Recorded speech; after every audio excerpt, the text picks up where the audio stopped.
Flat অনেক খুঁজছিলাম, তারপরে এই ফ্ল্যাটটা দেখতে গেলাম। এই ফ্ল্যাটটা বেশ পছন্দ হলো, মানে 3 বেডরুমের ফ্ল্যাট আমার খুব দরকার ছিল। এটা দেখছো, এটা ঠাকুর ঘর, এটা একটা ব্যালকনি পূর্ব দিকে, যে চারিদিক খোলামেলা, মানে ভীষণ সুন্দর লাগলো ফ্ল্যাটটা। তাই এই ফ্ল্যাটটাই বুক করে নিলাম।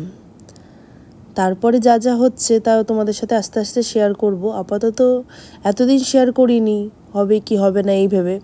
তারপর যখন কনফার্ম হলো তাই তোমাদের সঙ্গে শেয়ার করলাম। দেখো, এইটা আর একটা ঘর,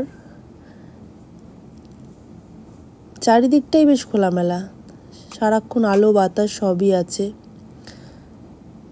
দেখো, এটা একটা বাথরুম, পাশে একটা বাথরুম, এটা আর একটা ঘর, এটা একটা ব্যালকনি, এটা উত্তর পশ্চিম দিকের ব্যালকনি। দেখেছো কি ভাল লাগছে না দেখতে? তাই তোমাদের সাথেও একটু শেয়ার করে নিলাম।